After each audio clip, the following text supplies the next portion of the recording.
Hello guys, in this video I'm going to show you how to display traffic info on the Naver Map application.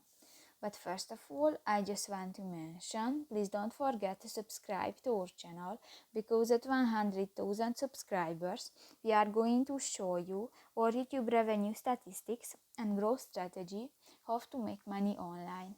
So let's jump into it. First of all, open the application on your device.